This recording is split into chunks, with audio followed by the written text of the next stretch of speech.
Doug Keck, and this is an EWTN extended bookmark brief with Dr. Benjamin Weicker talking about his book, The Reformation 500 Years Later, published by Regnery History. Great to see you, Doctor, Great as always. Yes, yes. Here on our bookmark brief. We'll talk maybe a little bit longer about this book. We're in the 500th year. It's basically the anniversary is right around the time that we're taping this particular interview, and there's a lot of books out there. And this one says 12 things you need to know. What's in this book that I need to know that I can't see in all the other books that are coming out now? Well, what I'm trying to do in this is get a bigger, deeper understanding of what the Reformation was, what caused it. So, for example, do people know that one of the most oppressing things in 1500 was not the Reformation, it was the fact that Islam was poised to destroy Europe. That's the great fear that everyone had, and Martin Luther had that fear along with everyone else. He saw the impending destruction of Europe by Islam as the God's rod of punishment. Like the ancient Babylonians were used by God, the ancient Assyrians were used by God. So it was all apocalypse time. And so he saw the Reformation, the need to reform the church in light of that threat of Islam.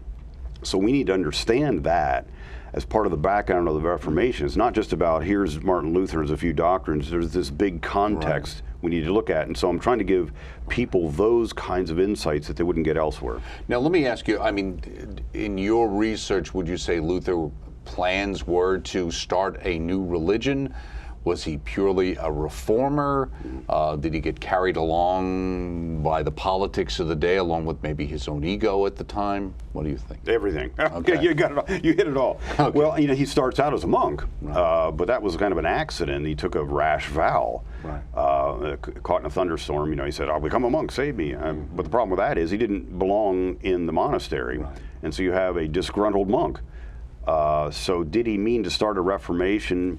Well, I think there's a sense in which you can say he didn't want to be bound by his vow, and his doctrine of justification by faith alone actually released him from it, because you don't do anything for your salvation, so the monastic life doesn't make any sense.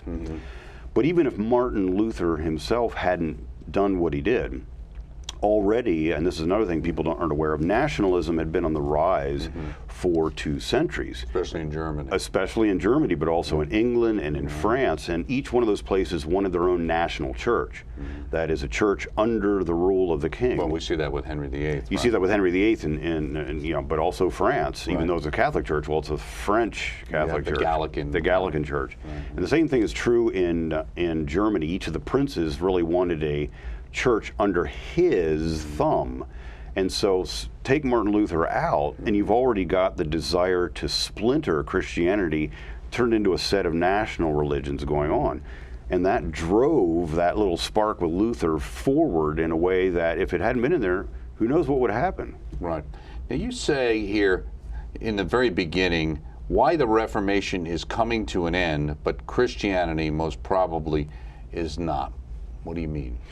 Well, I begin, and this is part of the title, 500 Years Later. We begin now, and what we see with both Catholics and Protestants is we are under attack. All Christians are under attack by the forces of secularism, which has been trying to drive Christianity out of the public square, and radical Islam. We feel it more in Europe than we would in America, but everyone feels it. This is a serious threat. Okay, now, folks. We have a common set of enemies who are really out for our destruction. They don't distinguish between Catholic and Protestant. They want all Christians out. It's time to come together. It's time to bring the Reformation, the disunity, to a close. So in that sense, the Reformation, I believe, is really coming to an end, because I've worked with so many Protestants on this. We understand that. So hopefully now we're going to have a new Reformation, one that's centered on unity. Right.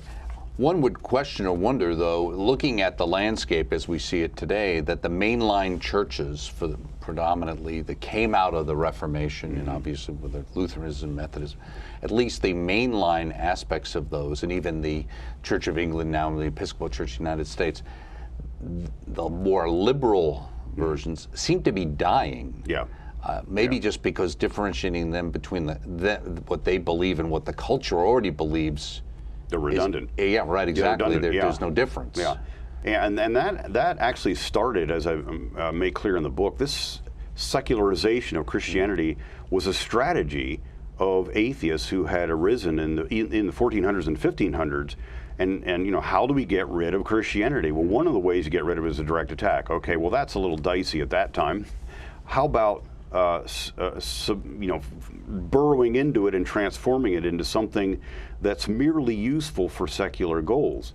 Well, that's what the liberal branches all are. They're redundant to liberalism. They don't believe anything else that basic political liberalism it doesn't hold. So what they've been is they've been de-Christianized and made an instrument. But that begins, as I make clear in the book, centuries earlier. Now, what's the good news about that is Lutherans who are really orthodox, who really want to hold to the centrality of Christ, and Calvinists, as the Reformed, and Anglo-Catholics and Catholics who are orthodox, all find that they have more in common with each other than they do with the liberal branch in their own arena. And so there's a kind of coming together there too. And we can ask, okay, since we have this common ground, let's go forward. Chapter 10, the invention of the printing press was a blessing and a curse for the Reformation. Everybody hears, oh, well, the Gutenberg Bible came out as if Gutenberg was a Protestant, which he wasn't. Which he wasn't. But, so how was it, we understand what history says it was a blessing. How was it a curse? Well, for one thing, and it's an interesting thing that one of the first dated document off Gutenberg's press was actually an indulgent. You were the indulgences, and because that was big money, once you could print them and send them around. But one thing that Luther found out, it was a blessing for him insofar as they're publishing his works and they're spreading all over Germany, including his 95 Theses, spread all over Germany because they translated because of the printing press. But it also spread all of the reformers who disagreed with Luther almost immediately. Within 5 years, you have people on the Protestant side of things starting to disagree radically. Zwingli, Andreas von Karlstadt, later on Calvin, the Anabaptists, all of them are saying, well, we believe in justification by faith alone. We believe in sola scriptura, but we're coming up with radically different understandings, and they're printing, and that means they're all spreading and fanning Protestant disagreement with Protestants, not just Catholics. And that was not Luther's idea that everybody and his brothers suddenly could interpret the Bible on their own. No. He might have said that in a general sense, but he didn't expect people to. He didn't expect them to take him seriously. But they did. And the regrettable thing that Luther did was he got blamed for this, and he became incensed. So he's calling not only Catholics Satanists, but his own reformers, and then he uses the political arm to persecute his fellow Protestants who disagreed with him. And in a program we're actually doing, a part of it we deal with is the Peasant Revolt. Yes. Which is a very interesting not Luther's shining moment in history. Yeah. Okay, but to learn more about it, the Reformation 500 years later, 12 things you need to know by Dr. Benjamin Weicker. Thank you so much for stopping by for this bookmark brief, available through the EWTN Religious Catalog, EWTNRC.com. And this has been a bookmark brief. See you next time.